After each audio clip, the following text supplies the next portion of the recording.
Hello and welcome to Duos in Destiny, where two goofballs sit down in their basement and play Dungeons and Dragons, a homebrew Spelljammer inspired campaign. I am your dungeon master of the game, Logan, and I would like to give a very special shout out to Jason Wardell on In the Vast Forest on Spotify and Bandcamp. All the sweet tones in the background are provided by him. Please check him out again at Spotify and Bandcamp for In the Vast Forest. Hey, and I'm Brandon, your player, and tonight is episode 2 of Commander's Log, which we produce every Wednesday, coming at you fast. This is super exciting for us. Please check out our socials, should be in all the descriptions, and make sure you catch next Wednesday when the beautiful episode 3 will release. Last time, on Commander's Log, Carson found himself in a dark alley with a vague memory of what had happened in Transposed in the past 24 hours. And so, he was covered in blood, and he sought refuge in one of the closest places that he knew, which was the Starswill. When he entered, not many people were there. He decided to head to the second floor, where none other than Carlisle Colchester, disguised as a dwarf, came in to have his midnight beer and ale. Striking up a conversation and going in the right direction, Carlisle offered refuge and security that Carson was needing very eagerly. With that, he went back to Carlisle's house, which turned out to be Admiral Jim Horder's, as more so his house. And through that, they offered discussions and important events that had happened in the past, several days for Carlisle, but in the past few days for Carson. Importantly, the next day, Carlisle offered Carson a spot on the crew of the Starhammer ship, one that had never left dock, but was created by Carlisle, and he was a little nervous, one would say, maybe, to enter back into the unknown.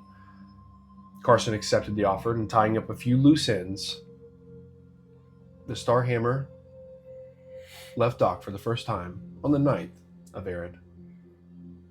And that brings us to tonight. Yep, that's where we pick up. On the 9th of Arid, I want to backtrack just a hair.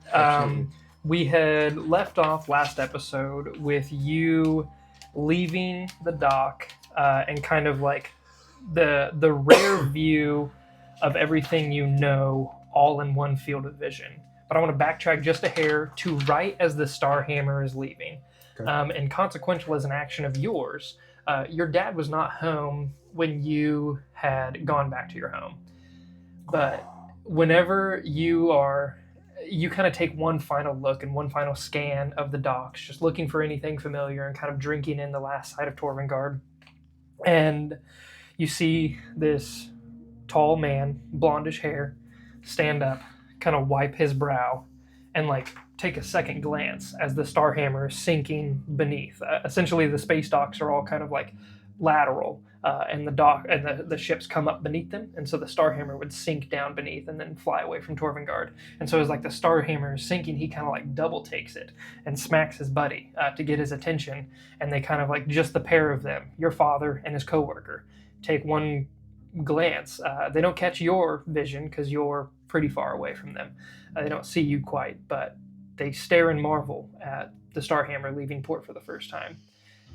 And you kind of glimpse that last final view of your dad as you're drifting away. And then we pick up with this all-encompassing view of everything that you once knew before you. As you kind of like take in a deep breath as you break from the air bubble, which is a weird feeling of itself. There's almost like this slight resistance as you break from the air bubble of Torvengard, and the Starhammer develops its own air bubble. It's kind of like a breaking apart. And you take it for your first deep breath in wild space. And that's when you start noticing the hyperventilating GIF man on the deck behind you. Just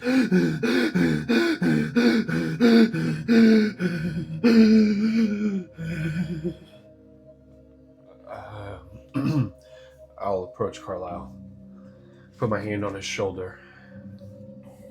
Oh, Carlisle,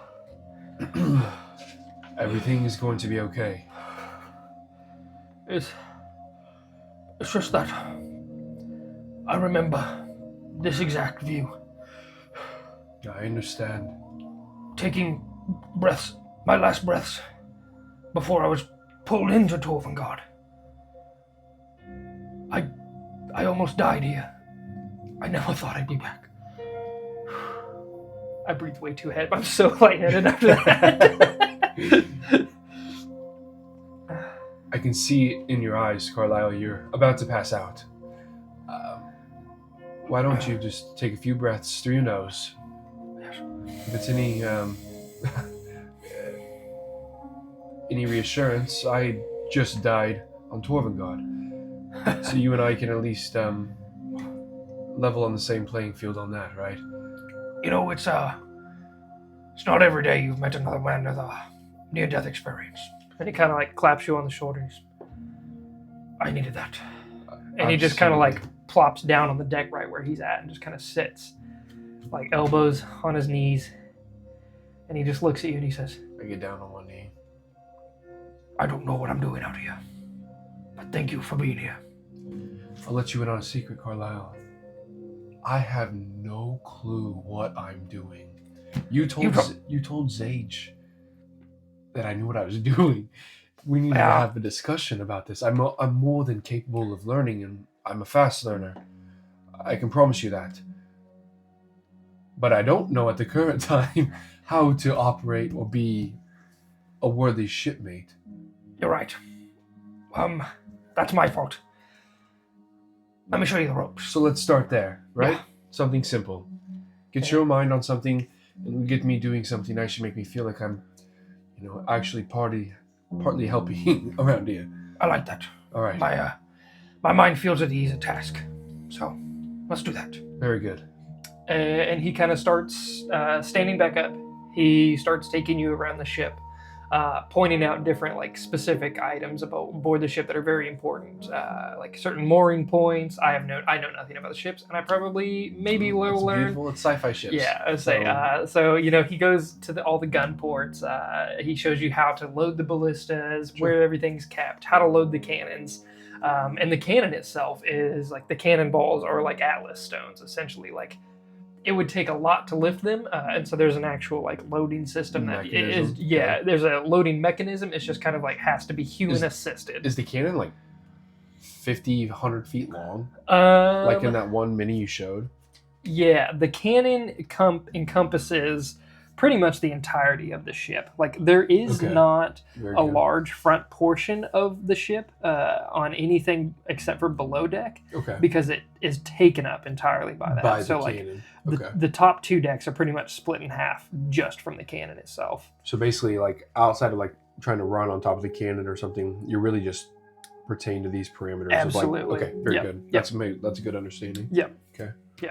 Cool. And I'll just leave this here for like future reference for anything we need. Okay. But so he kind of goes around and just shows you the inner workings of the ship, and oddly enough, there's like these weird flashbacks to the night of your death of Thorgius doing borderline this exact same thing, but as like your heart kind of flutters in the sheer shock value of the parallels between the two evenings. This one, you kind of like, you take a deep breath and you feel like comfort here with Carlisle. And you feel like you're truly safe as you guys go around the ship. Eventually, Zage's voice rings out throughout the ship, and that's something you come to learn. At any point, whoever is helming the jammer, or helming the ship itself as the jammer, can speak to you directly in your mind, create basically a psychic link if you're on the ship, but can also speak out as if his voice originates from any point within the ship. Like an intercom. Yep, yeah, essentially. Cool. So while you and Carlisle are walking around, you do hear Zage's voice ring out, and he says, "We will be taking the slow path out of Sector A just as I get a feel for the ship. You can expect to reach Rendezvous 1 in about 20 hours. And Carlisle chimes in and he says, "I'll want to be resting before that. We'll find rest just inside Sector A. And Zage says, understood. Without further ado, you guys just silently and carefully pick along the asteroid field that encompasses Sector A. It is a very slow journey, and it's kind of relaxing. Eventually, you guys get, probably 12 or 15 hours into the journey, and that's where you guys call it for the evening. You find a large enough asteroid to orbit around, and you guys set in orbit for the evening, and everybody comes to rest.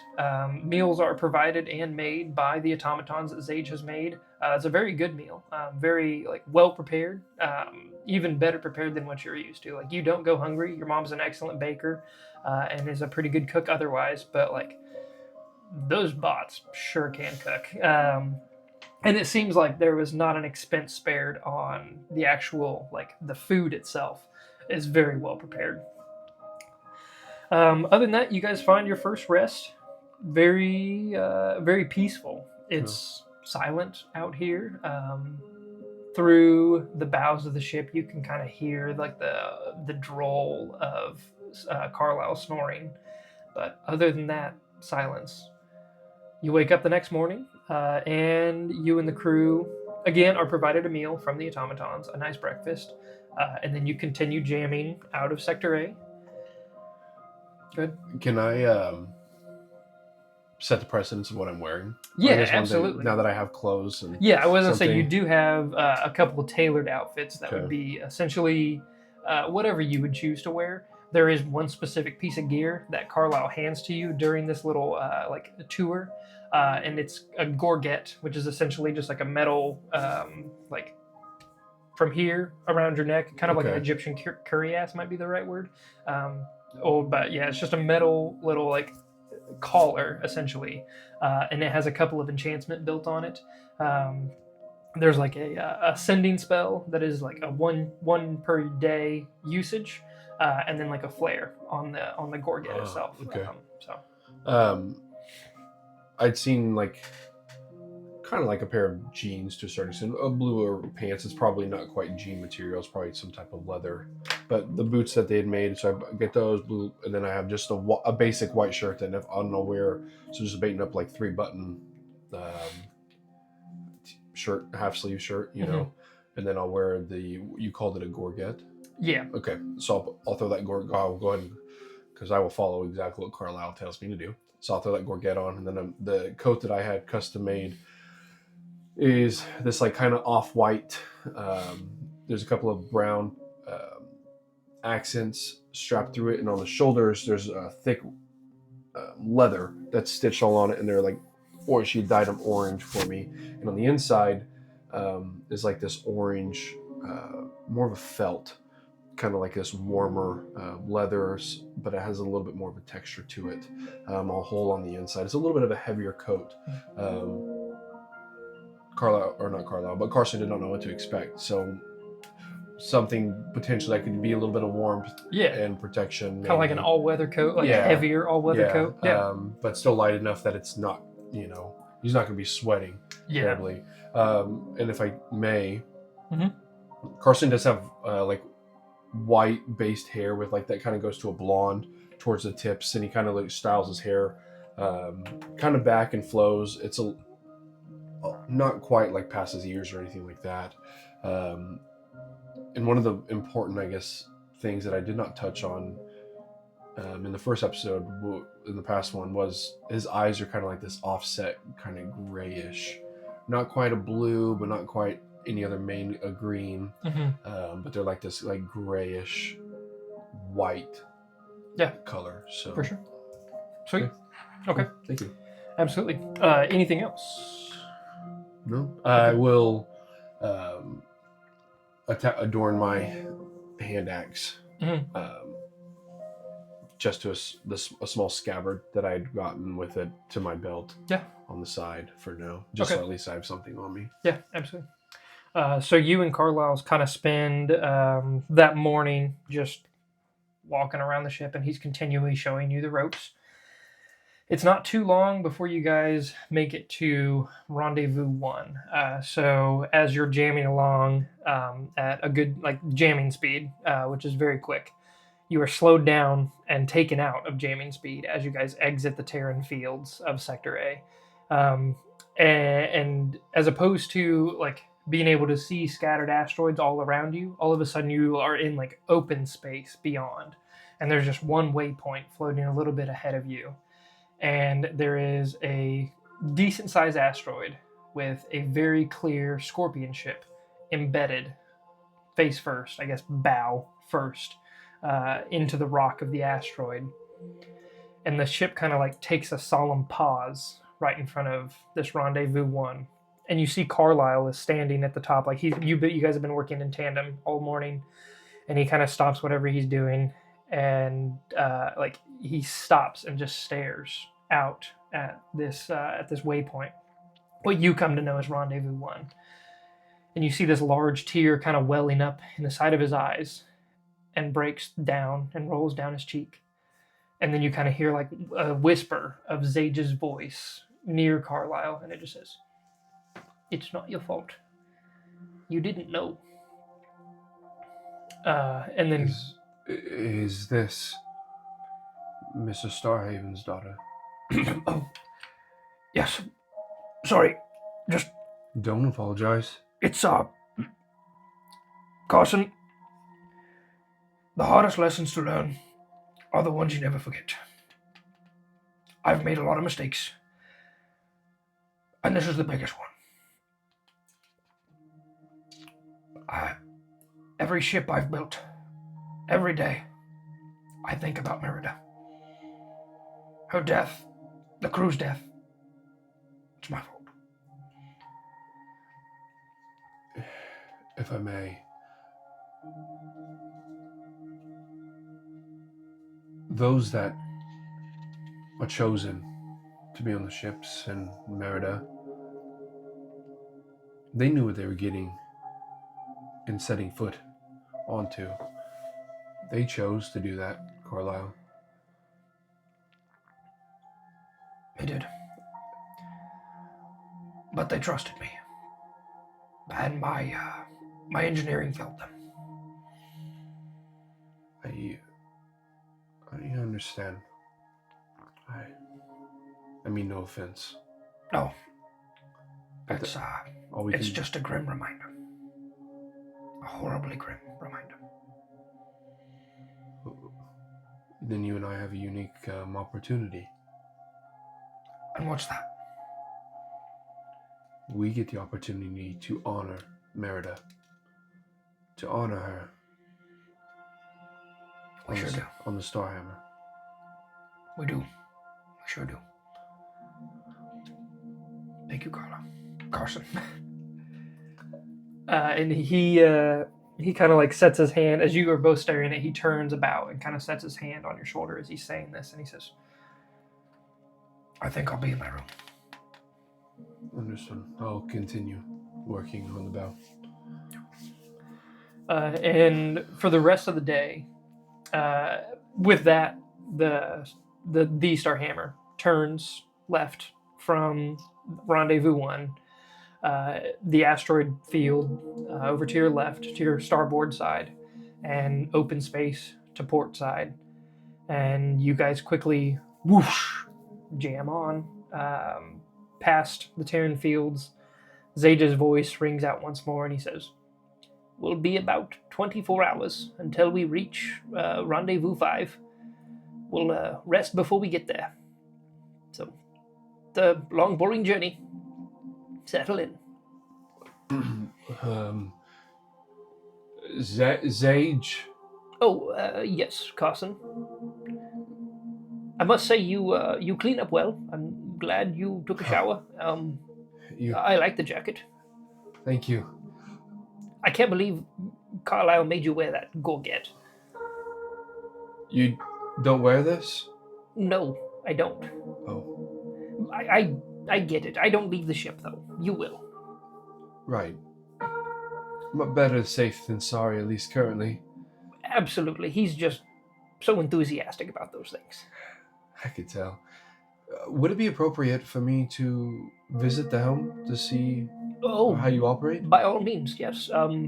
Just well, you know where it's at. Yeah, Carlisle showed me the door. Yep. I just I'm gonna reference this just so I make sure Sure. it's right. Yeah. Spell jamming helm. Okay, so spell jamming helm is on the cannon deck, which is directly below the. So like you have the fantail deck at the very top. That's where the ballista sit. Okay. Then you have the signal deck, which is in line with the actual crane that sits in the middle of the Starhammer. Okay. And then just below that is the cannon deck, and that's where the cannon actually takes up the majority of it. Okay. It kind of like the barrel of it reaches up over to the signal deck as well.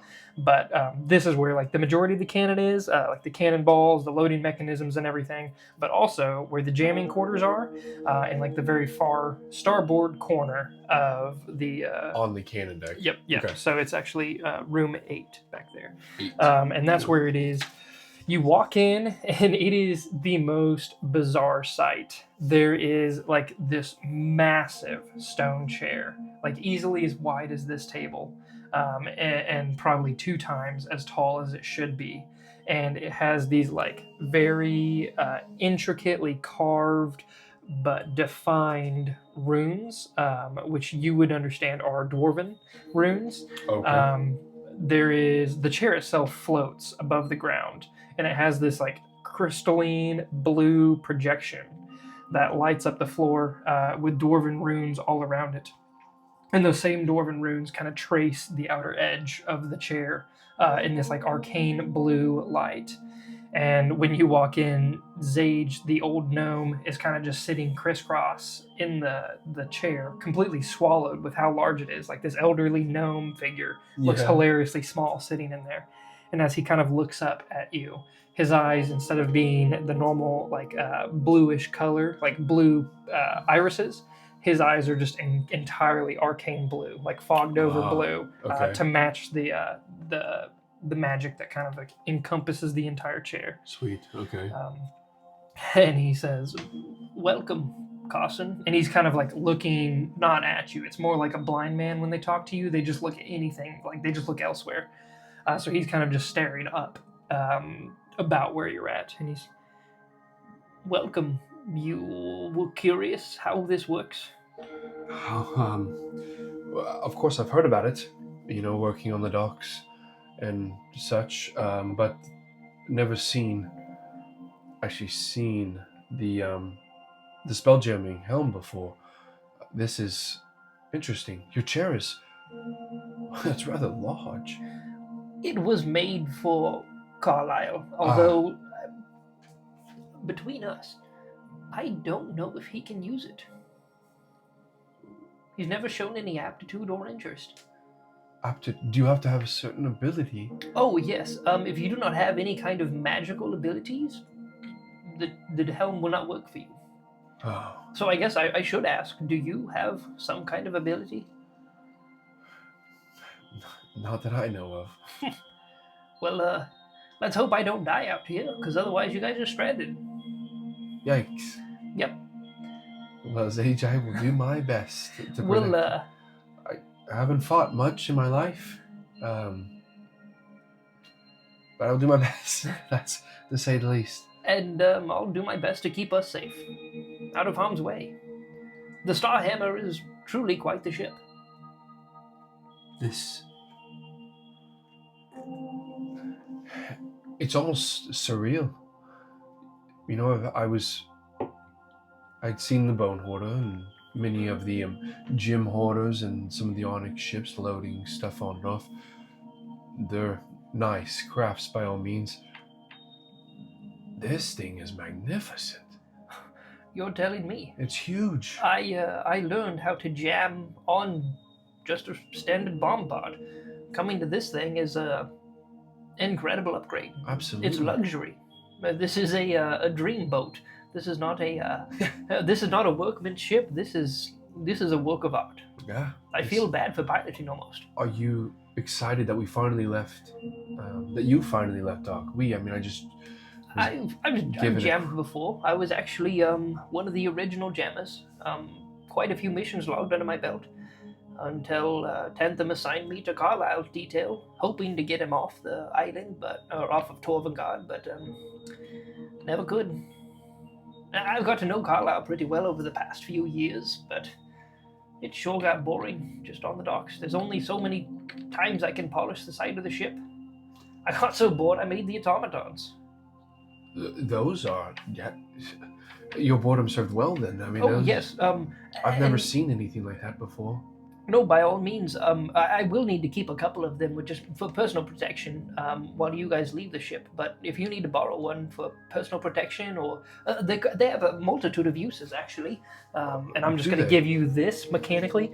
So this is like 6 different character sheets. They're all just the sidekicks leveled up to your level at the current moment. And once we level up again, we'll have to adjust this, and we can probably make an easier spreadsheet that's not like strictly forced to these small blocks here. Sure. Okay. But these are the 6 different automatons that you can take with you. And below the name, so like the name in the top, K1T, Kit, and then beneath it is like the kind of sidekick that they are. So Expert is kind of like their skill monkeys. So I have one of them. I think Kit is actually the one that is more geared towards like being a rogue kind of filler. Okay. And then this one is a bard. Sure maybe Sid is. Yeah, I think. Because Sid has with thieves. Yes, Sid has sleight of hand and thieves tools. So this is what they're proficient in: armor, weapons, tools, as well as the skills. Okay, awesome. And then over here is just the bonus actions. Like I said, it's a little sloppy because I just made it, That's today. fine. Yeah. But That's if you take one of the magically capable automatons, no, they cannot jam. But they have like the class that they're associated with. So Ada, the healing bot, is a cleric. Hack is just a warrior, which actually the warrior was one of the coolest ones. Rio is more of like a wizardy type, and Ben was more of like a bardy type. Okay. So the spells and their skills kind of associate with what would help you, and the way we're going to run those is if the bot has proficiency in the skill, you also have proficiency in the skill. And utilizing it through them, I would give you advantage on the rolls. Okay. That way, that'll kind of fill the gaps of not having other party members. Okay. So essentially, like if you took Ben with you and you don't have advantage, or if you don't have persuasion proficiency, he would give you that proficiency and then basically like provide you with advantage on that roll. Cool. Good. Sweet. And then of course they can do like their combat base of HP stats. Right. Spells, the cantrips are the first 2. And then I just put a dash to signify cantrips versus spell slots. And then they each have 2 spell slots available, both first level spells. And they're simple, but enough to fill a gap, especially lower level. But yeah, 1 at a time to take with you anytime you leave the ship. Awesome. And you can kind of pick and choose whichever. Awesome. Yeah. Cool. Based on what our mission is, huh? Yep, absolutely. Sweet. And the automatons do not talk.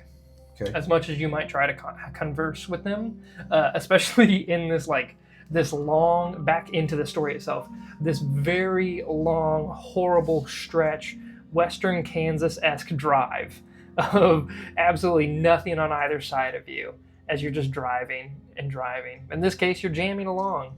To your left, asteroids whiz by unidentifiably at 100 million miles an hour. To your right, this vast emptiness of space has just become a technicolor blur of distant stars, suns, planets, asteroids, moons, you name it. Other than that, for the next... If I may, go ahead. Well, I'm still there with Sage. Yeah, oh yeah, of course, that's where we are. Yeah, if you don't mind. One thing that I may have neglected, I don't really have anything other than this. And I see many of these bots have some armaments upon them. Would you be able to make me armor, or know somewhere that we could get some? I've got a question. Have you ever been on a jamming ship? Yeah. Deception check. You don't? Are you saying you don't believe me? Did you roll? I rolled a natural 1. So Hey, if you want to jot so- that one down for those that don't want to know, or for those that want to know, excuse me, I rolled absolutely horrendous all of last session, and we're not going to do that this session. That is a 17. Ooh, nice. Okay, he's like, well, rule number 1 of jamming, and I'm sure you're aware of this, been through the academy and all that, but Yeah, the academy. Yeah, of course. they teach you to come prepared. So, not bringing any kind of preparations. I mean, I've got my weapons. Sorry. Very fine. Goodness, drinking my spit there. It's fine. We'll make it work. Yes, I can fashion you something. Actually, one of the bots, I can't quite remember. I think it's Ben, maybe. He's quite the smith. So I'll show you how they work. If you wouldn't mind helping me out, actually, we can do that this evening. Oh, that would be lovely. Yes. Ben, is that the one that you called B3N? Oh yes, yep, Yes. B3N. And Okay. that might be the right skill monkey bot. I really I can't quite remember between That's the the 6 of bard. them. Ah, dang it. It would be Kit, probably. Yes, yep, Kit, because Sid is the sneak bot. Kit is definitely the repair bot. So yeah, I'll show you how Kit works tonight. Weapons, smith tools, tinker tools. Yeah, Yep. that would be him. Excellent. Oh, K1T. Do you prefer if I call them by the official name, or does it matter? Oh, it doesn't matter. Okay. They don't care, and it's just easier to abbreviate them. Very well. Yeah, absolutely. I will take anything. Very good. Well, I don't want to take up any more of your time. Carlisle seems to be quite bothered, so I was giving him his own. The whole Merida Starhaven business was hard on him. Yeah, I can tell. If you haven't noticed, whenever our ship comes upon an obstacle, it slows down. Well, they didn't know they could do that. The first helm they made didn't slow down. Oh. So that's what haunts him. Or at least one thing that haunts him. Wow. That Yeah. is, And he's never seen the wreckage before, so Oh. it's probably a lot. Yeah. I feel like a fool. Oh no, you couldn't have known. Honestly, it even slipped my mind. It's just it is the way we mock how to get out of Sector A. I forgot about his connection to it. So many times driving past it. It's a normal sight. You know? Right. Well,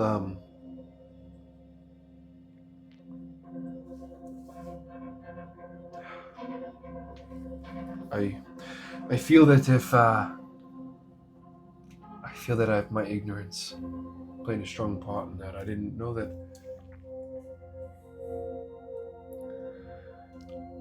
Like I said, you couldn't have. But, you know, I've never seen Carlisle the way he is around you. It's a very welcome change. You really livened him up.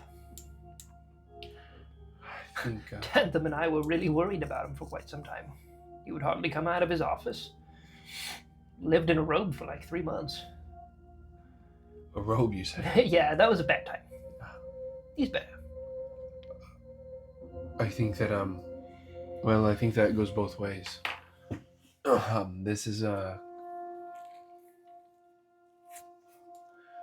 This all happened very quickly, and I'm not quite sure, and I'm trying to do my best to be above board on everything. You know, Carlisle never mentioned how you two met. I've never heard of you before this. We met at the Star Swill. Yeah. Excuse me. Be truthful. Did you go to the academy? I don't want to start on the wrong foot, Sage. My mother told me that all you have is your word. I did not. Your mother's wise. I appreciate the honesty. She's very much. And it kind of makes sense. No offense. That obvious? Yes. When you can tie a good knot, I'll admit that. But considering you didn't know what most of the other things on the ship were called, kind of gave me a hint. I've worked in the docks now for close to 5 years. So you at least have been around Spelljammers? Yes. I tried when I was younger. I did. To get into the academy? I did, yes. It's selective. Very much so. Don't be hard on yourself. I wasn't. I was young. I didn't study as much as I probably should have. And I work much harder now, and I think I probably wouldn't have a problem getting in as much as I did. But nothing like hands-on experience, huh? Truthfully right.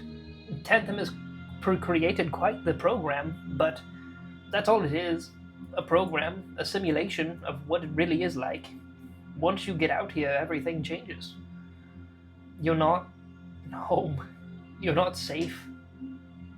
It's crazy out here, truthfully. That's why they call it wild space. That's true, isn't it? Yep. But we'll do fine. We just have to keep clear heads and don't act too quickly. Carlisle's prone to that, so keep him in check, okay? Clearly, he's prone to that. He went from sitting around in a robe to here we are in the matter of a few days. I think that's thanks to you. We'll see if that was good or not. But if he can lean on me, then hopefully I can lean on you when necessary, Sage. If you don't mind, of course. If I've got any questions that maybe I need a very strong expert in the field. Well, expert, maybe not. But I've been around a time or two. I'll certainly help. From your words, you've definitely had your fair share of rides. Well, admittedly, the most logged flights out of anyone other than Tantham himself. Oh. Tantham also takes his jammer out almost every day. But that is quite a feat, sir. Quite a few. Yeah. That's what happens when you're 300 or more years old. How long have spaceships been going out? How long have... let's see. Carlisle got here, 30 years ago. It was probably another 2 after that. Almost a decade and a half. That's quite impressive. Absolutely. But that's why Sector A is so free and clear. We don't have to worry about it. We're safe where we are. But from what I hear, Sector E is a whole nother beast. I was actually a part of clearing out Sector A, B, and C before I got assigned to Carlisle. And where is it that we are heading to? Sector E. And Carlisle had mentioned something along the lines of a gray... Oh. Grey yep. Grim... Yep. That's Grim. a story in and of itself. Grey Grim Island. I'm sure you heard of it, but Cognan Duskfinger, he was on the Citrine Dreams. And the Citrine Dreams encountered Grey Grim Island on just a routine asteroid, what do they call them? Like beat paths, I guess. They were perusing the asteroids, came to Sector E to start clearing it out, and they found, Lord knows, they found all sorts of scavers and this crazy ecosystem that we hadn't even imagined. And then they found the dragon, and then little old Cognan killed the dragon, and it was just like a flurry of days. Everything changed for us. Killed the dragon. The Citrine Dreams came back with gems from other worlds, helms from other worlds. We finally knew we weren't the only ones out here. We weren't alone. There was hope. And then so quickly after that, there was the expansion, people living on Grey Grim Island, and then creating the Bone Hoarder. It's been a flurry of the past couple of years. And we're coming leaps and bounds, but something's weird about everything Cognan's done. It's come too easy for him. Carlisle is very untrusting, but Tentham, all he is hopeful. He just hopes in the good of everybody. So we're going there for a purpose, then, to make sure that what this Cognan individual's done. In a way, yes. Okay. He's been kind of the appointed official of Grey Grim Island. He's after he was appointed captain, that kind of became his point of his base, where he launched out of and started exploring more of Sector E and clearing it out. And well, then they came across these Neogi just a week back or so, and since then he's been out there. They came across individuals from another place. Yes, One's not from. Yes, Torvengard. that's largely why we're here. So. Oh wow. Let's see, on the 6th, so 4 days ago now, Carlisle and Tentham sat down with Cognan. He had just returned from Sector E, and he told them what he encountered. He said he encountered other sentient life forms, people piloting spelljamming helms, and Cognan fought them. Carlisle and Tentham both wanted to speak with them. They think they can. I mean, these are people that have come from who knows where to make it to our place, and they have knowledge of everything beyond. And Cognan just told us the scum. He wants to kill them, fight them, take war to them, and that's not what Tentham or Carlisle wanted. They wanted peace. They wanted to expand and help and utilize them. Cognan refused and stormed out and left. So that's when. Should we be defensive? I don't know. Right. I don't think we have anything to worry about. Once we get into Sector E, I would be on guard. We have been warned of the dangers. There's been quite a few successful excursions out there. There's a whole fishing community that lives on Grey Grim Island now. I have heard of that, and I saw many of those ships leave. I upload up lots of them for the supplies. Well, you'll be familiar when we arrive, because we're going to be checking in on most of them. We want to see how the island's running. It's been successful, but since the Neogi have arrived, our shipments of fish have kind of gone back down. So, one, we're going to check in on that, see what the holdup is, if there's any more issues. But two, we just want to make sure the community is safe, thriving, that Cognan isn't up to anything weird. Okay. Well, that's good to know.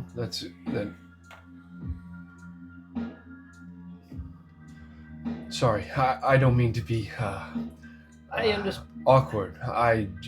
That's a lot of information. You hear stories on the docks, and you don't know what's true and what's not. And especially coming from wild spaces. They're all tall tales. Everybody wants to tell the tale of the biggest scava. Yeah. But no, it's I understand. It's a lot to take in. All right. In one day, no less. Well, Zaja, I'll leave you to it. I will potentially see you this afternoon, or this evening, I mean. Yep. If we can, course. with Hack. Not Heck. Good try. Nope, I'm sorry, with Kit. Excuse me. You almost got Kit. it. I'll get him down, I promise. Maybe I'll have to make flashcards or something. And, I can label them. yeah. No. Okay. I That could- would be a little demeaning to the little Yeah, guys. that might hurt the feelings. But I'll let you get back to it. I don't want to take your course. time. Yep. All right. Thank you, Zage. I'll see you at dinner. Yes, sir. Well, I guess I'll see you around the ship, but you'll see me at dinner. Very well. Can you, as I hit the door, head pop back in? Can you see me all the time? Whenever I choose to, yes. I understand how weird that sounds, but Kind of creepy. I respect your privacy nonetheless. And I close the door. I'm too old to care. Okay. So is my floor? Do I live like my room? Is it on the below deck? Let me see here. There would be. Because the whole below deck is the quarters, and then it labeled as gift quarters, and then.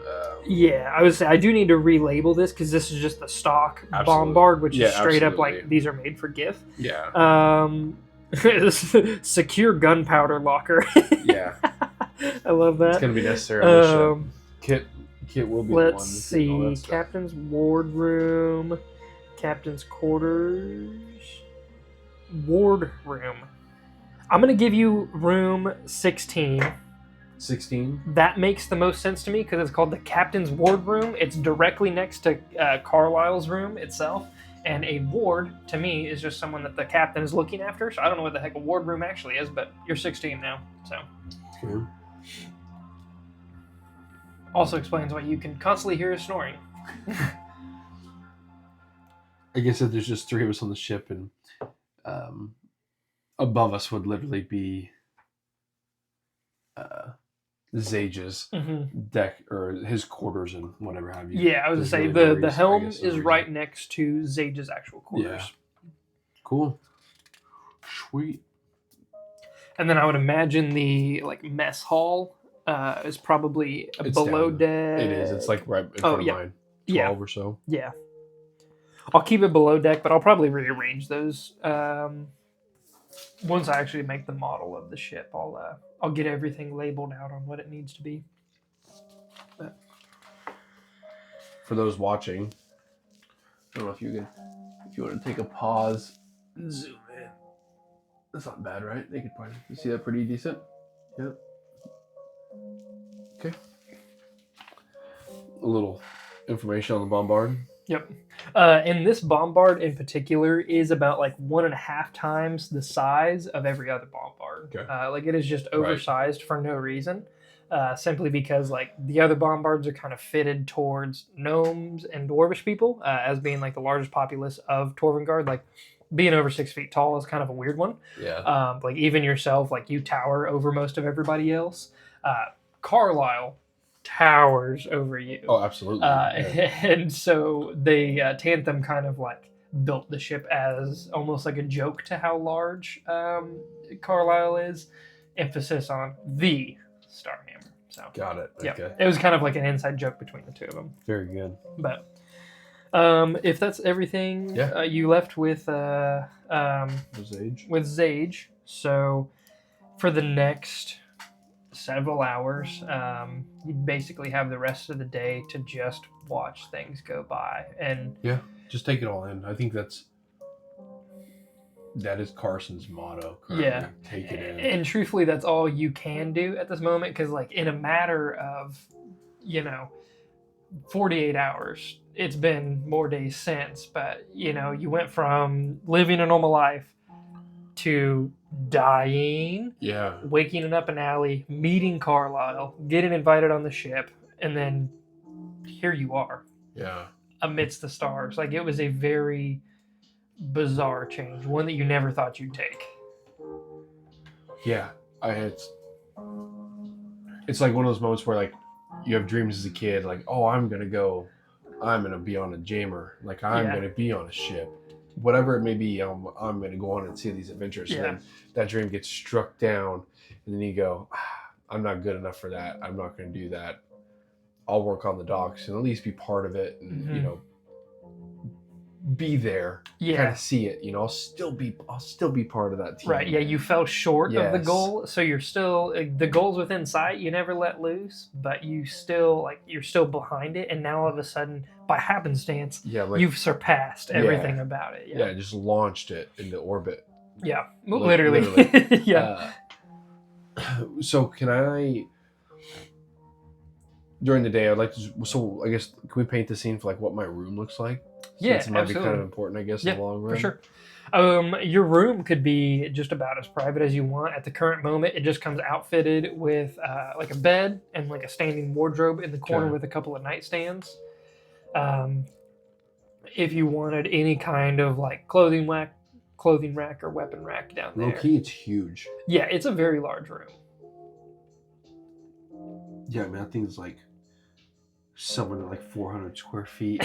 It's like 20 across, and then it's probably it kind of curves a little bit back towards the back end, but and there is a gift-sized bed in there, so it's basically like a California king. I want that all day long. Yep, absolutely. Yeah, it's a life of luxury. Truthfully, like even when you get to a bare quarters, the way it is, it's still fully furnished with very nice furniture too. Like it is not like.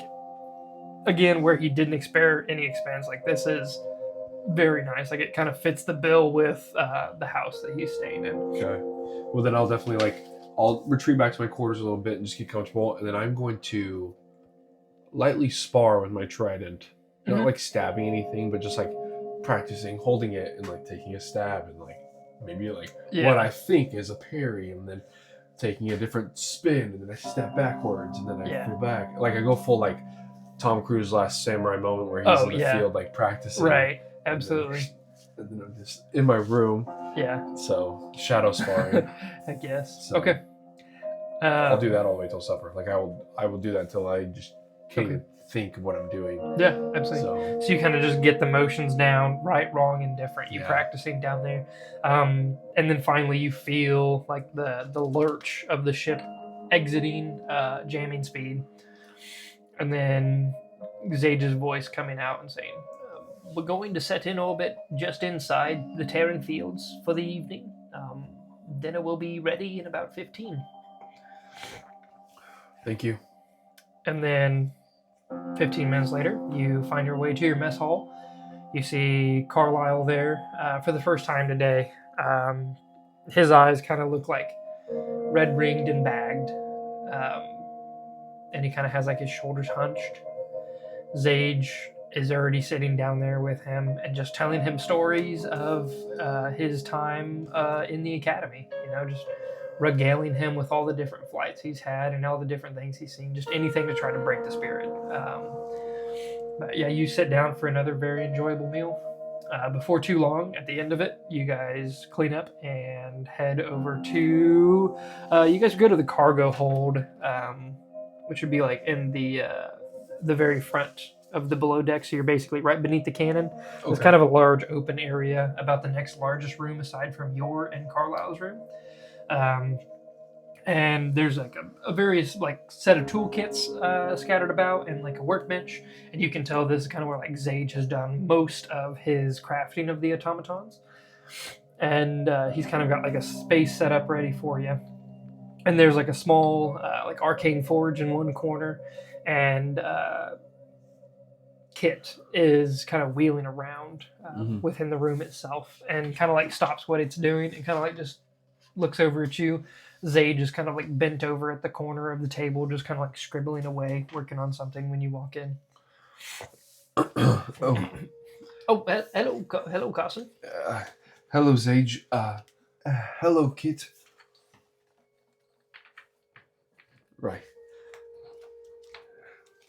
Manners are manners. It's nice to acknowledge him, but he won't acknowledge you. That's fine. Just in case he can understand me in some fashion, right? Maybe one day. One day. So you needed gear. What were you thinking? maybe some kind of armor of some kind, something that would at least give me some type of protection.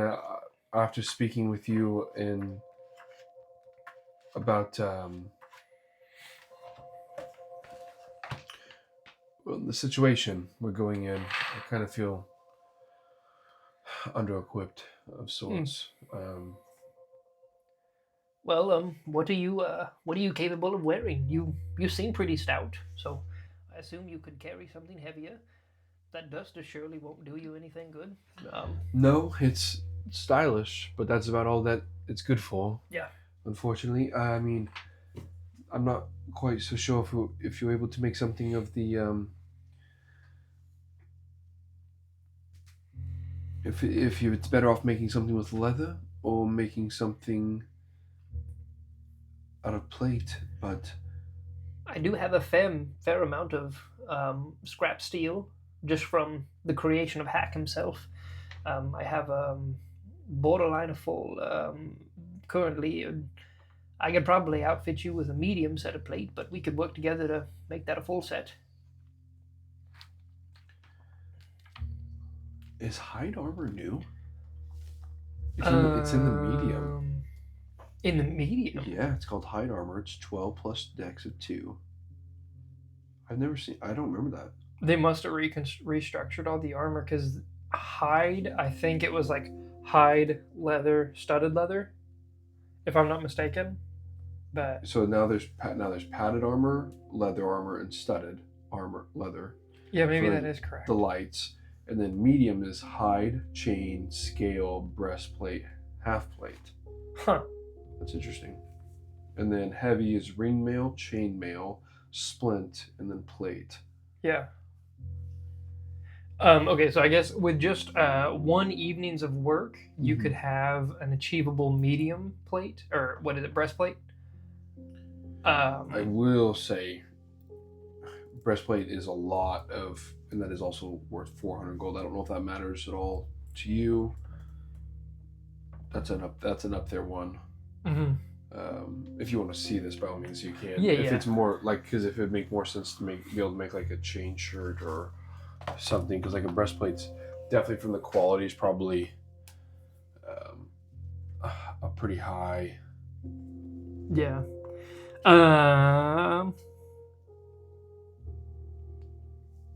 I would say with the available materials, he could either do like, truthfully, he could do breastplate or splint armor, one of the two.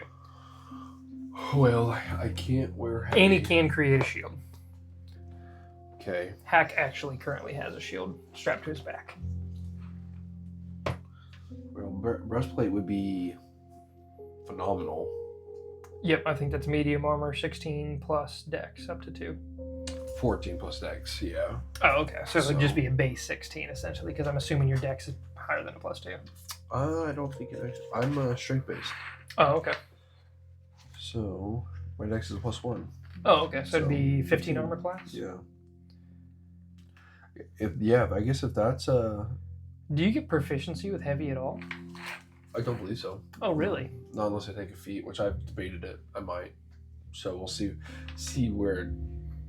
Yeah. One thing I've tried not to do is mentally like build that path of like. Yeah. I need I'm going to this fit path, this this mold. path, Yeah. yeah. No, I get you. Whatever the campaign, wherever we go, wherever the Starhammer takes us, Oh, yes.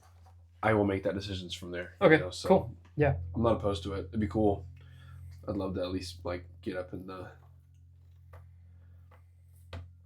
High teens. especially since I have strength. The only thing, just I guess it also depends because all the heavies you get the disadvantage without special enchantments, but correct. The disadvantage on stealth is a big bummer. So, huge, yeah.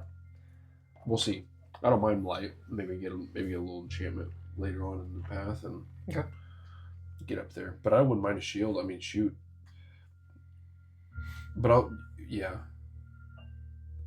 just take a breastplate for now if we can. Sure. Yeah, absolutely. Okay.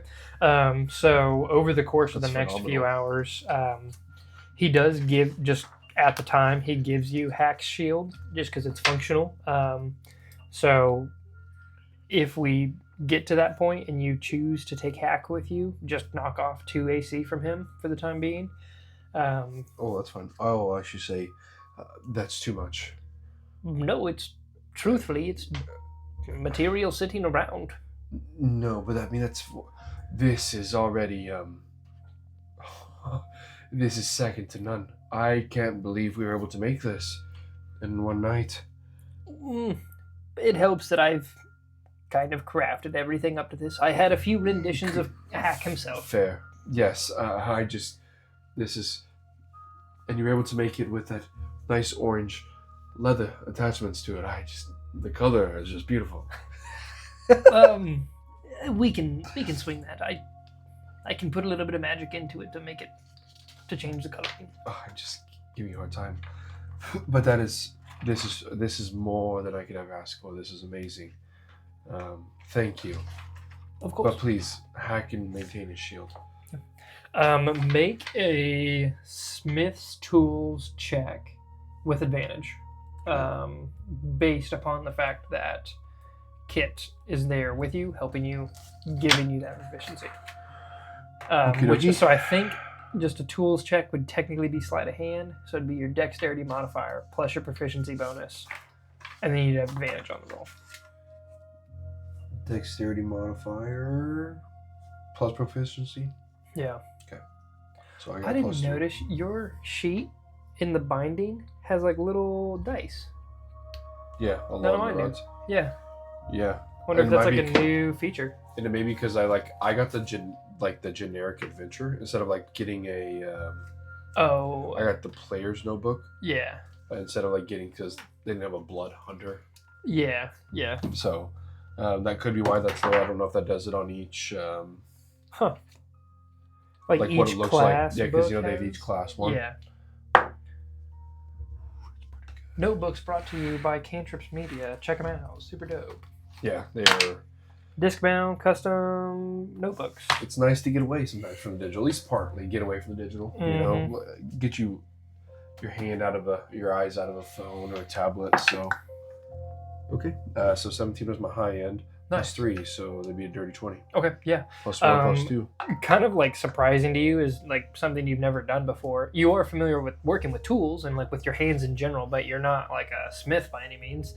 But just the helpfulness and the actual functionality of Kit himself, you're surprised. Like, it is a well-oiled machine, and his proficiency kind of like rolls over into yours as the pair of you, with Zage in the corner, just kind of like he's scribbling away at some notes, and he'll kind of like sit back every now and then and kind of like make a couple comments and pointers and everything. And you guys spend the next hours of the evening just crafting and create a very nice set of, we'd said medium plate or breastplate. Yeah. And at the end of it, Hack looks to you, who's been kind of just like standing around. Hack looks to you and holds up the shield. I pat him on the head. You've done well, Hack. And he just kind of puts the shield back. I look forward to adventures. He just kind of like blinks at you a couple times. And they have these kind of like large, like torch-like, like flashlight, kind of like eyeballs.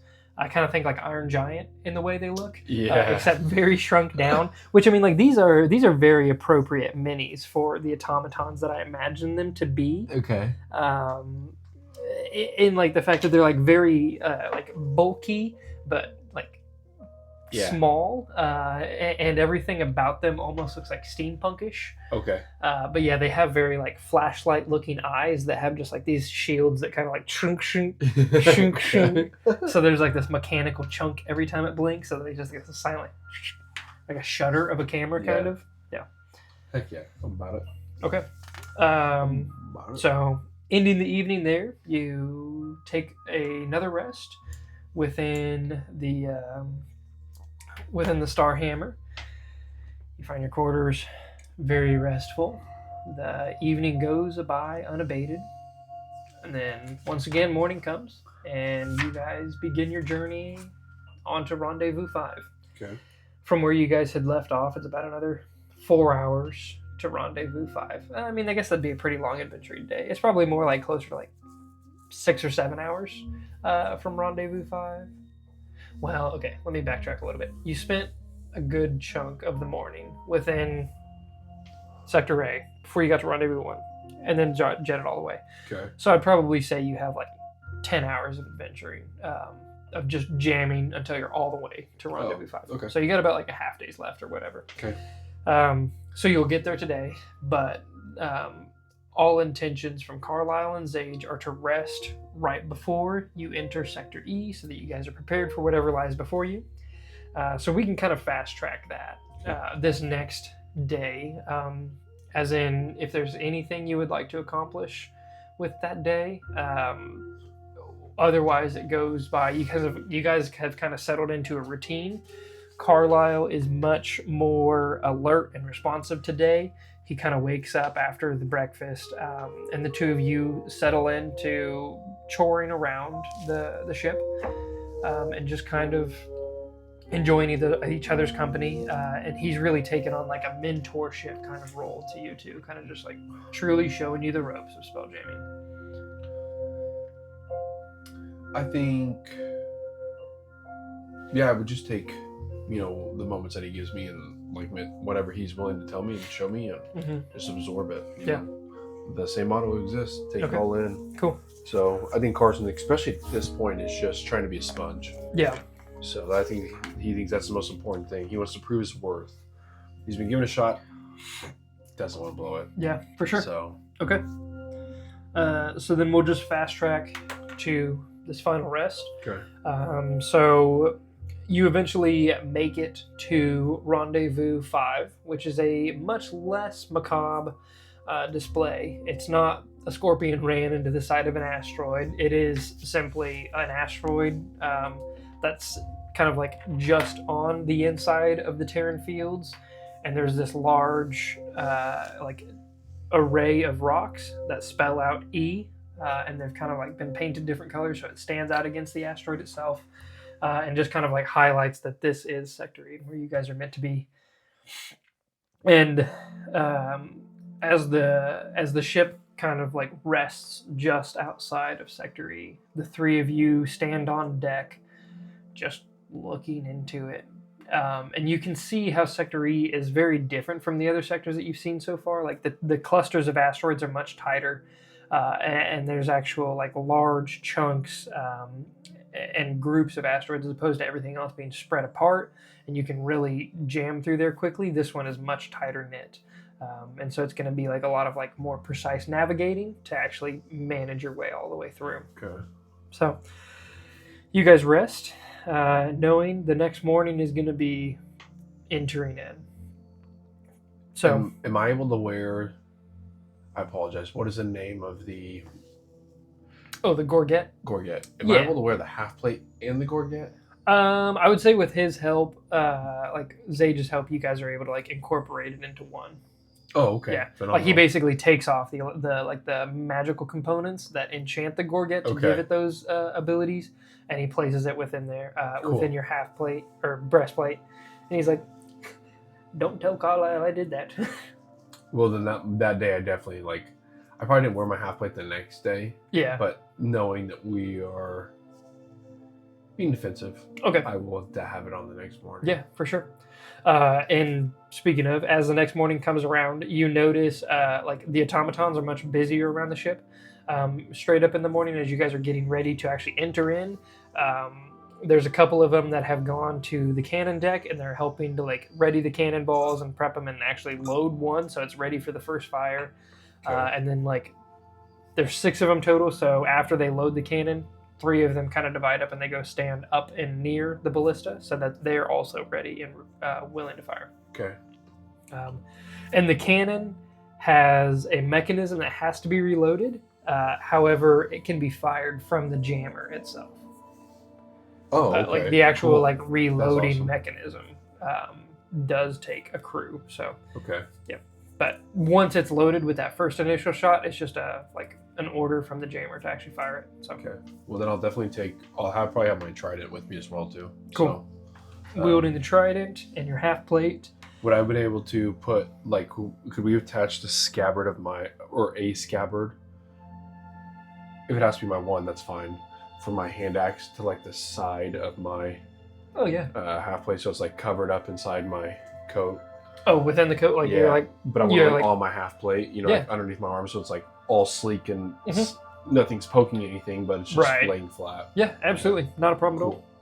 at all. Sweet. Okay.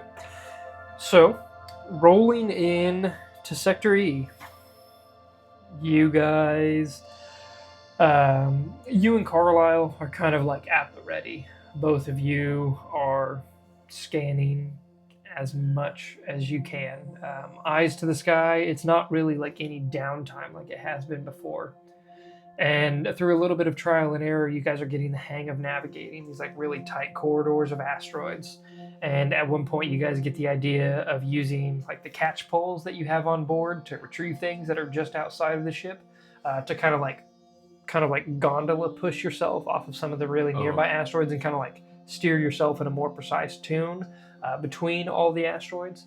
And so you guys have kind of been doing that between quite a few of the clusters and gotten used to doing that. So you guys are like, whenever it comes time, you guys pull them out and you start pushing your way through. And you guys go through about the majority of the morning completely unabated. And it's not until you guys get to a different set of cluster of asteroids, Carlisle over on the starboard side or the port side, it's whichever side you want to be on. Carlisle on one side, you on the other. As you're pushing off of one of the asteroids with the catch pole, you push off and you go to like take it back to push off on the next one, and you jerk and the catch pole is stuck. And then you glance over the side and you see where you've pushed off one of the asteroids. This massive tentacle is like it's pushed out of one of the holes on the surface of the asteroid and completely wrapped around your entire catch pole and is holding it in place. So with that, I need your first initiative. A large sea octopus or space octopus. Oh, and when I say a large tentacle, I mean large, a huge tentacle. So size-wise, huge. Here we go. Huge is not just. Oh golly! Now you guys can see everything of me. Where's the huge? It's actually size? still blocked pretty well. Truthfully, yeah. Huge takes up. Is it 20 feet? Yeah, huge is 20. No, huge should be 15.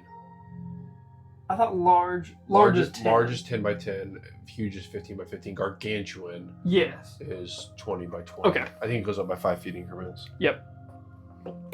So this tentacle has this it is huge. So it would be about 15 by 15, not 15 feet wide by any means, but definitely like 15 feet long. It's kind of wrapped around the catch pole. And from there, let me insert my sheet. Oh, look at that. And I already have all the initiatives. Shout out to Cantrips Media.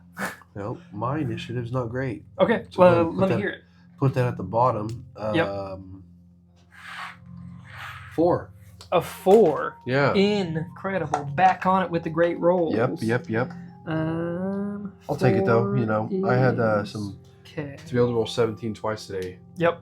It's already making me so happy compared to never crossing 10 once last session. So. Carlo. And then we'll do a star hammer. Use the boy. Up high. Nice. Oh yeah. And then the There's tentacle. Awesome. Okay.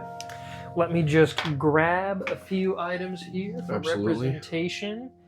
I did make the massive mistake of taking back my template of the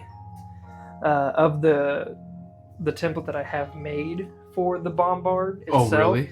Yeah, I took it out of my truck for the first time in like 2 weeks. Oh, no. Because I was going to paint it, and Yeah. I just didn't get to it. So it's that's at fine. my house. That's fine. So, not to scale, this is going to essentially represent the Fantel deck, Okay. where that's like the top portion of the deck. Very good. So if you wanted to, you could be on the Fantel deck or the Signal deck, but those are the only two that are actually exposed. Okay.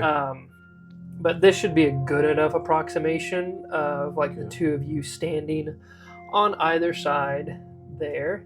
And then we'll just Okay, have... let me show you the good old Carlisle, too.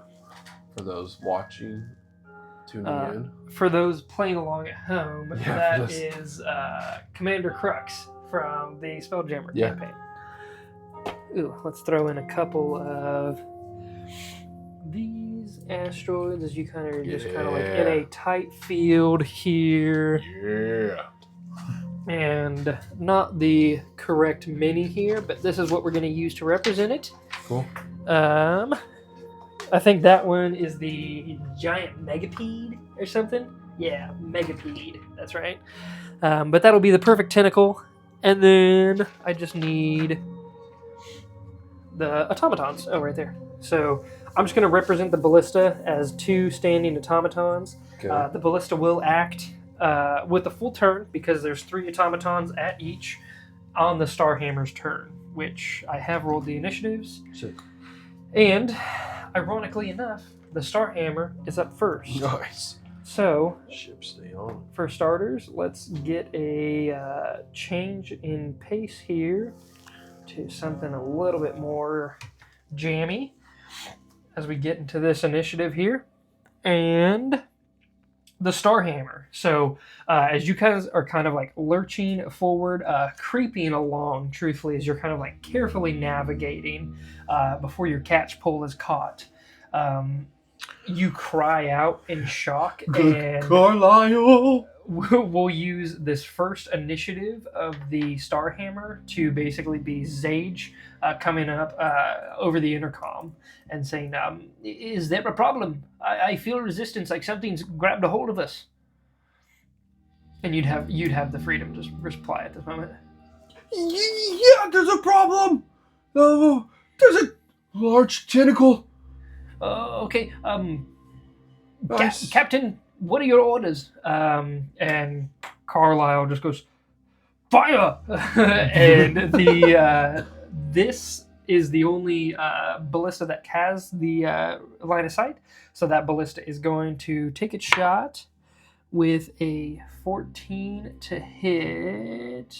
Why did I not write down the... Oh, it's over here. Tentacle AC. That definitely does hit. Nice. And then the ballista were 2d10 or 1d10. I have that as well. In my millions of papers somewhere.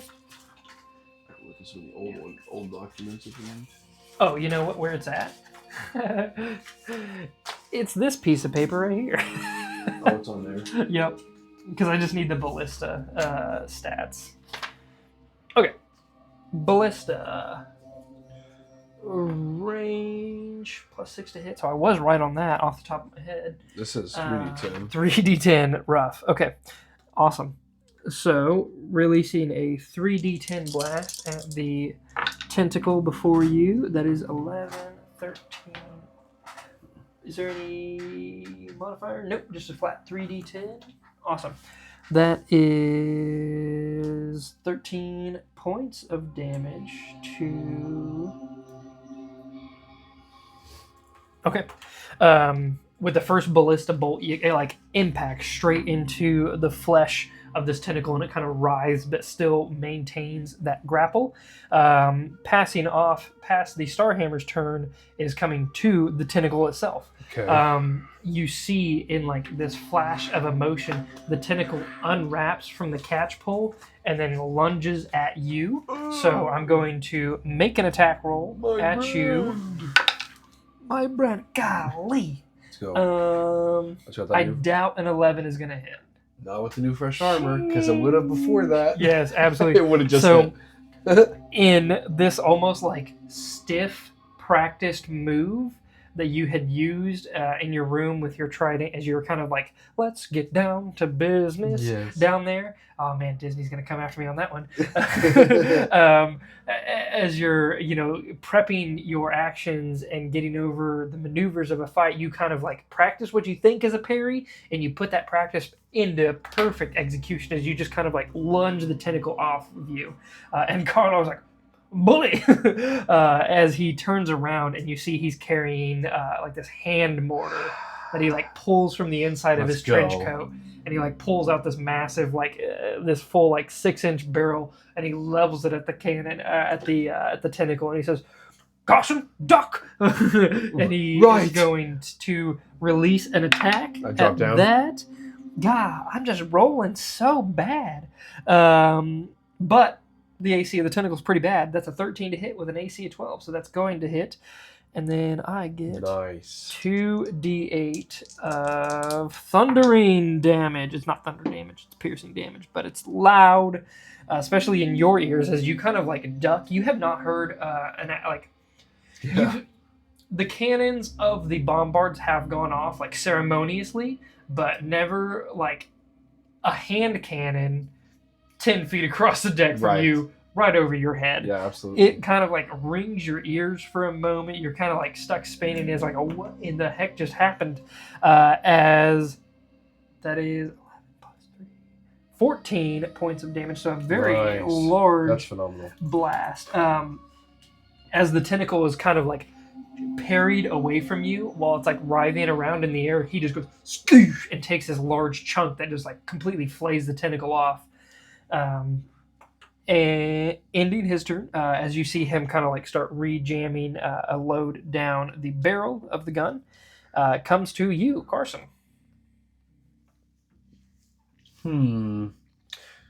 Is he within striking? Like, is he within my melee range? The tentacle, absolutely. Okay. Yep. Yeah, so I'll grab my trident. Okay.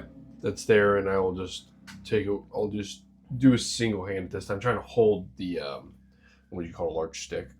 Hold the large. The catch pole. Yeah. Yes, catch pole with one hand, and then I'll take the trident with the other, and just go for a quick. Yeah, for sure. Stab. That's cocked on the 19 and a 1. That is quite a wild ride. That's a 3. It wasn't meant to be. That's an 8. Dang. Okay, 8 does miss. Yeah. So you're kind of just like stabbing at it wildly, but no true form to your attacks. I'm reaching. I just can't get it. Yep.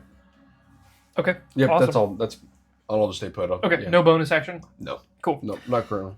Excellent. Top of the round, back to the Starhammer. Okay. Carlisle is like, "Zage, can we get out of here quickly?" And Zage starts ushering the ship out and away, just to kind of like show the movement in a sense. We're gonna take this deck and just balance it as if you guys have moved a hair away. In kind of the moment of combat, the tentacle has released the catch pole, and so you guys have the freedom to move. He doesn't move a heck of a lot because you guys still are in like this really tight corridor. Like this is a true ambush predator and an ambush moment, and you guys are the prey. Okay. And so you're trying to escape, but in its home habitat, you guys are at the disadvantage on your slow climb out. So I'll just say you guys move like 10 feet forward, but if anything, that just puts the tentacle closer to the automatons than anything. That would be the Starhammer's turn. However, it does get a ballista shot because the 3 automatons did get the chance to reload over the course of that last action. With a 2 on the dice, that's going to miss for a grand total of 8. Okay. So no shot from there as they kind of skew. It goes wide and bouncing off one of the meteors and just kind of careens off into space. Coming back to the tentacle's turn, who it is... It would still be within distance of you. And we need like one of those little rulers, because this will work, but it's just kind of large. What size is that? Which one? 30-foot cube, okay. So that should be 30 feet, right? Yeah, that's 30. Okay. So that's a good enough. Yeah, absolutely within the range of you. It lashes back at you, the one that's been attacking it the entire time. Oh, yes. For a 23 to hit. Oh, yeah, absolutely. Okay. That's going to be 2d8 plus 4 bludgeoning damage. That's 14 points of bludgeoning damage. And then... 14? Yes. Okay. You are considered grappled and restrained at the moment. And that is the only action it has for the current moment. So you are, it kind of squeezes around you. Instead of grabbing the catchpole this time, it grabs you fully, and you can feel it start to like cinch down on you. Ending the tentacle's turn. Carlisle at this point he says, "Not today," and he like drops the hand cannon, pulls out a rapier, and goes dashing over to the other side. 5, 10, and he's going to slash at the rapier with a 14 on the dice for a 21 to hit. So 21 definitely hits that guy. And then the rapier is going to be a D8. Nice. Excellent. That is 8 points of damage. Okay. So the tentacle is looking pretty beaten up. It's been blasted a whole chunk off. Carlo just took a massive slash at it. However, it still does have you in its grasp. Yeah. It does. Carlisle's standing next to you at this point, ending his turn. No bonus action there to Carson. Okay, so I am grappled and restrained. Correct. Okay, so restrained, no movement, and attacks against you have advantage, and you have disadvantage. If I need, I'm probably going to read that just to make sure I'm clear. I believe that is all correct, sir. Oh, is restrained not on this one? It should be. That's a main condition. Grappled, incapacitated. Oh, it's beyond it. Okay. Speed is 0. Can't benefit from any bonus. Attack rolls against you have advantage. Attack rolls you make have disadvantage, and you have disadvantage on dex saves. So okay. Your attack rolls are with disadvantage, and you have no movement. As he's like squeezing me, there's like this blood that's dropped. Yes. And my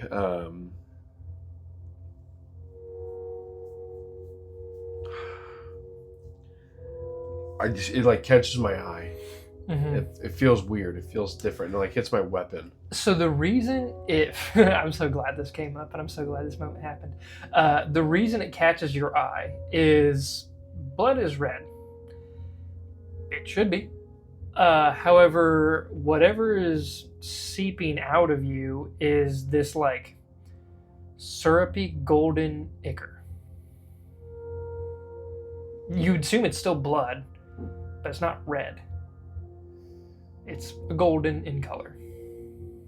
Interesting. Okay. At this point, I'm going to release the catchpole, take both hands, and just try to stab down with disadvantage. Yep, I would say with disadvantage. 16 and 2. Oh, I was going to say 16 totally hits. 2 does not hit. Was it a 2 flat or 2 on the dice? 2 on the dice, okay, but gotcha. It's 7. Okay. Okay. No, it still doesn't hit. As the I go to like one hand falls off, this I kind of bail on the attack. Yeah. I just don't have the room for it, and I start to see this blood. And I'm starting to kind of like panic again. Yep. And I go to grab the blood, and I kind of like try to stop it, and I'm going to use my feature, which is Healing Hands, and I can heal 2d4 once per long rest. Oh, okay, yeah, absolutely. With my ASMR feature. Yeah, and that's a really interesting moment there as well. On top of bleeding blood that is not red, for what you would assume is the first time in your life. Like, you've bled before, you've had bloody noses, you've had nicks and scrapes, and they've always been red blood. Yeah. But since you died, you haven't bled, and now that you're bleeding now, it's golden. Like, this is pretty weird. Even more so, you've never had any healing capacity. And it's like this almost like instinctual moment. You see the blood and you place your hand over it and you heal yourself. Like, it's this truly stunning moment of like, what the heck is happening? Like, this is all new. This is all weird. But it's like in the moment, instinctual, fast. Ending your turn. If I look over to Carlisle and I go, Carlisle, the thing's got me. Working on it, boy. Okay. Ending your turn. Yep. Top of the round. Back to the Starhammer. It has reloaded. We're going to go 5, 10 more feet forward here. And it is going to release a ballista bolt. Oh, wait, you're restrained. So when it goes 10 feet, I'm going to drag you back this way. Carlisle, I think... I thought you said you were working on it.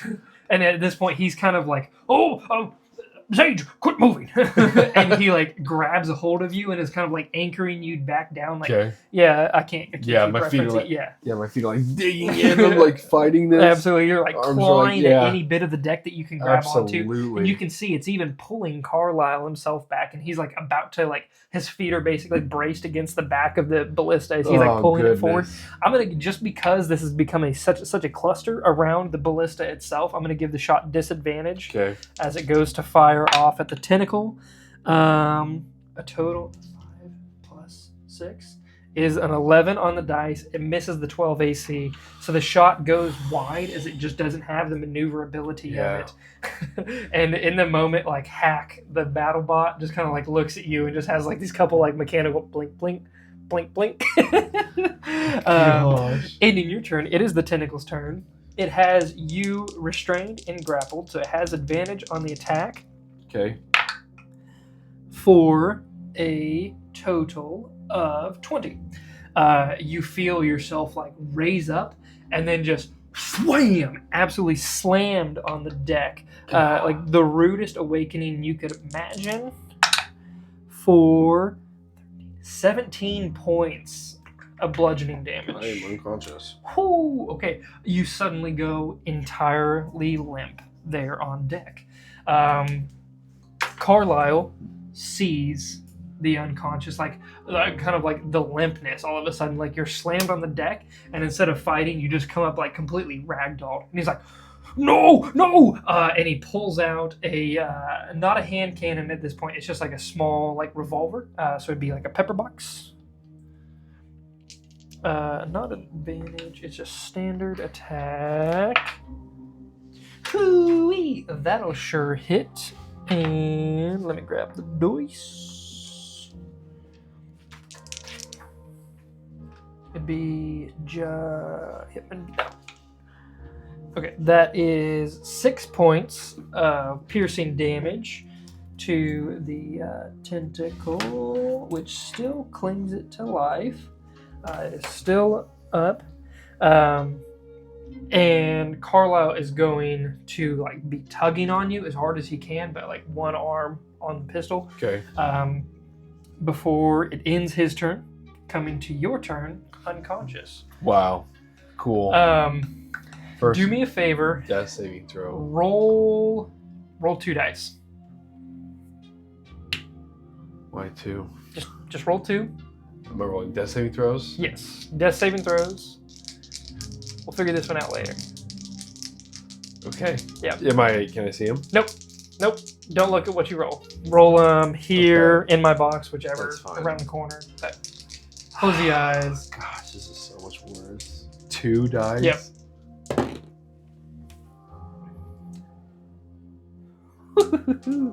Okay.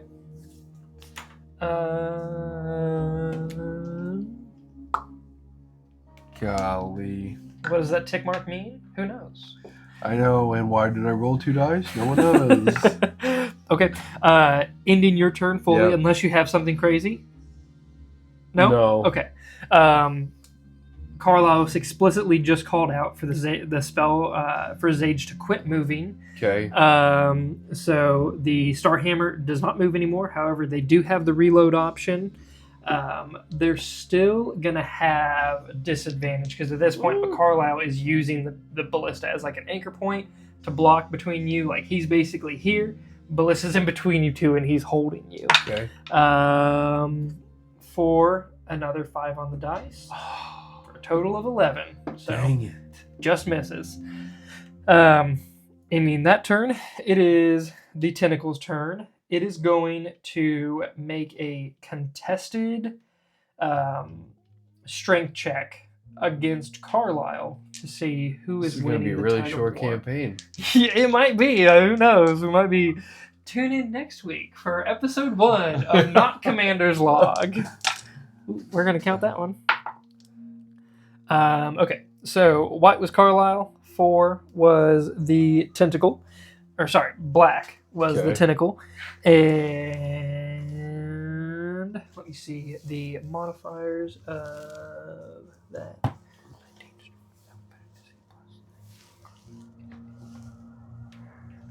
Sweet. Okay.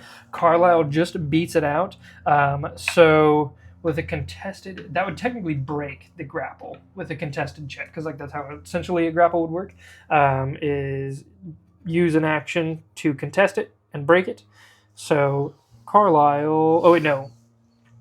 The tentacle monster loses the check. Correct. Correct. So that is its turn. It was trying to do the contested grapple against Carlisle, lost it. So it's like pulling on you, and like this like a little bit of golden ichor that has covered you has made you just slippery enough to where it like slips on you and Carlisle, and you tumble to the deck. Okay. I'm gonna give you both the prone condition. Obviously, it doesn't matter too much for you. Ending the tentacle monster's turn. It is not looking incredible, so it is going to start kind of like retracting within itself. Carlisle stands up, 5, 10, back to his hand mortar, 10, 20, realizes that he never reloaded it, and is standing at the edge of the deck just like, and he's like, Sage, now's the time, gun it! Ending his turn, back to your turn. 2 dice rolls that you're not looking at for death saves. I'm not really vibing with this 2 dices. I'm loving it. Because how do you decide which is which? Who knows, man? You have a preference on which dice you would rather me look at? I had one prior, but I don't want to say just in case it's bad. Okay. What is it now? 19 on the white one. Is the white one your primary one? It is. I figured it honestly was. That's what's going to be my primary one. Remind me on this one. Natural 20s pop you up at the beginning, because death saves are at the beginning of your. Did I really roll out my? You rolled a natural 20. I rolled my. Yes, you rolled a natural 20. Let's on go. your death save. On the white dice. So yeah, if what that a is, first natural 20. absolutely, I would say what a clutch moment. That would pop you back up to 1 hit point at the start of your turn. So you kind of like, all of a sudden, yeah.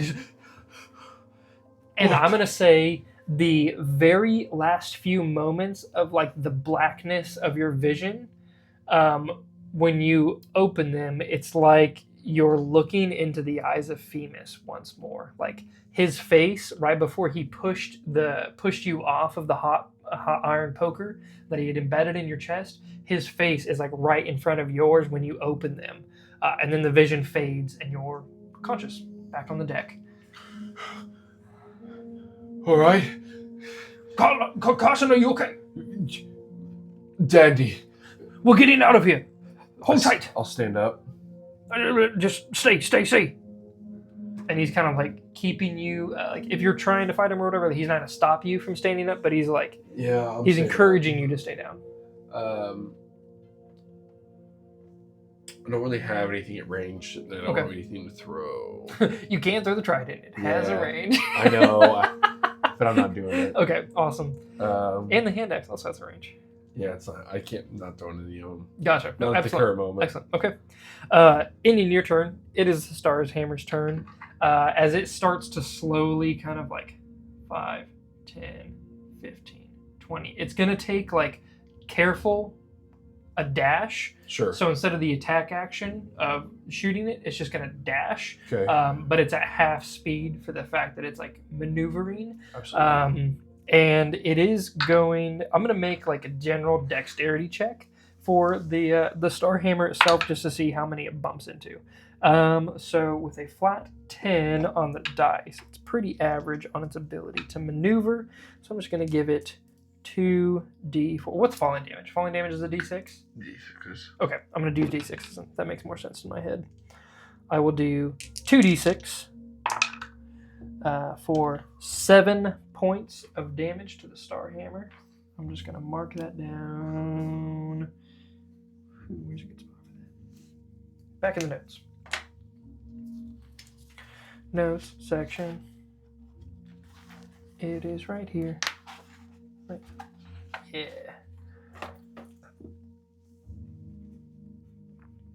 Star Hammer. 7 damage.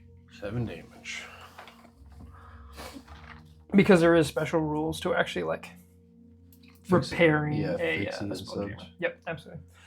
Okay. Ending the Star Hammer's turn, you see you are out of reach of the tentacle. And as you're kind of like glancing back at the asteroid that it had emerged from, you see this like large purple eye like press up to the hole of where the of where the tentacle did emerge. So pretty much like it's like a 15-foot hole that is completely encompassed with an eye, and it just kind of like looks at you and just before it just disappears back. And then that is going to end that encounter as the Star Hammer slowly maneuvers its way away from this large tentacle. Wild. Yeah. Crazy. Golly. Level 2, man. I didn't anticipate putting you down so fast. Yeah. But then again, I hit you pretty. Oh. 31 damage and Yeah. 2 hits. Yeah, Yep. for level Yeah. 2's. Not good. Yeah. Not good There's at not a all. whole lot there to be Yeah. desired. No, absolutely. Okay. So, with that finished up, you guys continue on out of this cluster of asteroids and continue your journey. You have the time and availability to take a short rest if you so wish. However, Carlisle does take the time to remain on deck. The 2 ballista are reloaded, ready to fire. Carlisle reloads all his weapons, and there's kind of like this serious manner about him. Like, he's always been jovial and kind of welcoming, and like you see this like serious note about him. And he's kind of like fussing over you as well all the time, like constantly checking on you over the course of like the next hour. He's like, "Are you still doing okay? Your head is really dinged up. I think I've got a salve for that if you don't mind." And he'll like run downstairs and get like a couple bandages and go over and like bandage you up real carefully and is just taking care of you. And Carlisle, I'm fine. I appreciate it. you don't look fine. No, I mean, I'm not. But I'll be fine. Apparently I need to really get my my space legs. It's okay. I never seen that before. Yeah, the eye was quite large that popped in the same hole the tentacle came out of. Sage, take a different route next time. Yeah. Not that way. It seemed like he was waiting for us. Yeah. Bad time. Definitely a bad time. Yeah. You think I should should I sleep a little bit? How much further until we get to Grey Grim? Truthfully, I don't know exactly where Grey Grim is, but I know it's far in the Sector E. We have probably about a half a day's travel or so. All right. Yeah. Gosh, my head really hurts. It looks it. Just rest. Oh, maybe I will just for I'll like keep watch. an hour or so. Of course. All right. Yeah. Okay. If you so choose to, you can Yeah. roll any hit dice and recover anything you regain on a hit on a short rest. I do believe. What was the thing that you spent? It was a. That was your ASMR ability. That's probably a long rest. It is a long rest. Okay. That's correct. Yep. 4 plus 2. I didn't know if No. if you had any short rest recharges like action surge or anything. I didn't know, but I know you also didn't use much. No, I did not get to use much because I couldn't hit much. Oh wait, you're not a fighter. Duh. No. You wouldn't get action surge. And I'm level 2. Yeah. So. Action surge is level 2. Is it? 4, 7. Easiest 2-level dip in the world. Okay, well, I'll use both my. Both hit point dice or hit dice. Yeah. Okay. For those that don't know, hit dice are a pool of dice equal to your dice, your hit dice for your level. So Blood Hunters are a 10. You can use up to your level amount, so in this case 2 per short rest, to regain any hit points on the short rest. So Correct. you And then you recover your hit dice half on a long rest. half used on a long rest at a time. So it does take time to recover them all, especially as you level up. And you were able to regain how much of your total hit points? 11 total with the one that I got from my natural 20. Oh, right on. So I got 12 HP. 20-ish? 24. 24? Okay. Dang, Because- you rolled pretty good on hit points then. Wild Spacer Tough. gives Yep, me yep, tough feet, Yep. so I Correct. have an automatic +4 from that. Awesome. So Okay. that makes a difference. Yeah. Then plus my other 4, so that's 8 of my 24. Yeah. Is that alone? Cool. So Okay. cool. So, you guys begin. While you rest, you can kind of just feel the slow motion of the star hammer beneath your body as you're kind of. You can pick a rest wherever. If you choose to go down below deck, or if you just hang out on deck, just kind of like lounging. It's whichever.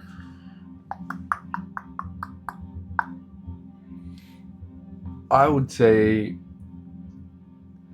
gosh, I don't know why this is hard, but I will say, we'll say Carson would try to stay in a protected spot, but on deck. Okay, yeah, so absolutely.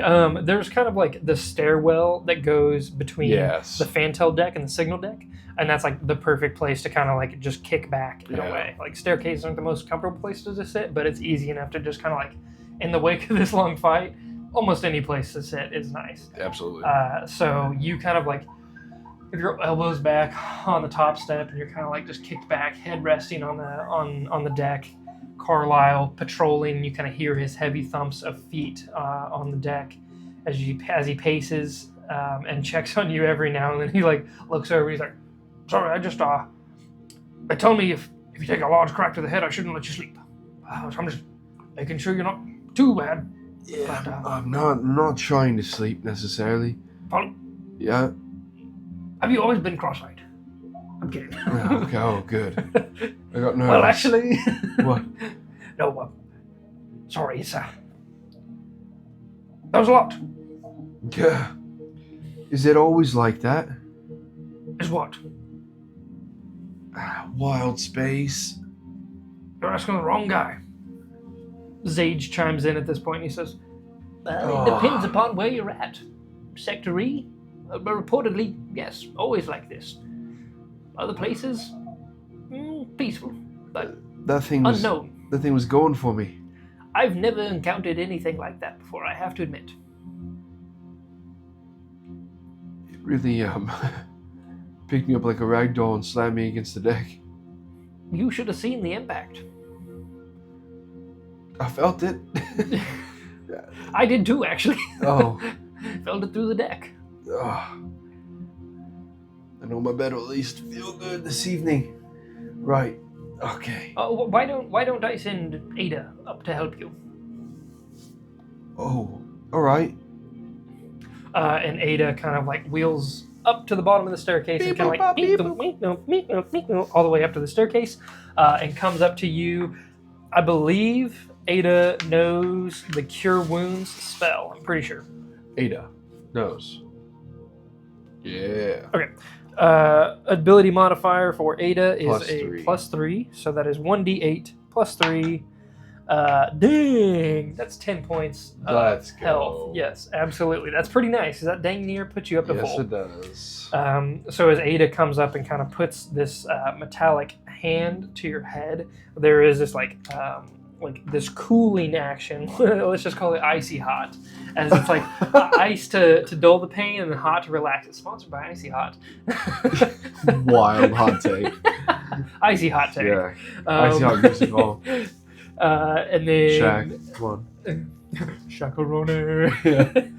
But yeah, there is like this icy chill from the hand of the automaton before it finally warms up and the pain dulls away.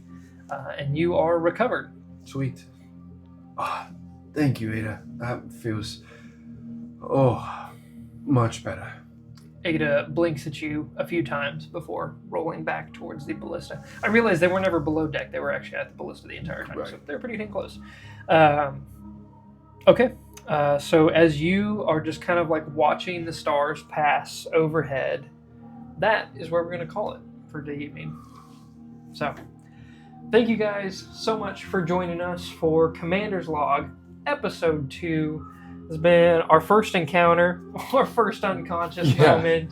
Goodness. Please tune back in next Wednesday where we encounter another episode and we continue on, see where we get to. Yeah, don't forget, check the descriptions for all of our socials. Like Logan said, every Wednesday, new episode out. We can't thank you enough. We appreciate all the support that we get. And once Love again, to play. big shout out to Jason Wardell of In the Vast Forest on Spotify and Bandcamp. Again, everything you hear sound-wise is coming straight from his Spotify. And be sure to check him out. Yeah, definitely is awesome. I guess we will see you next Wednesday. Yep. Thank you, guys. See ya.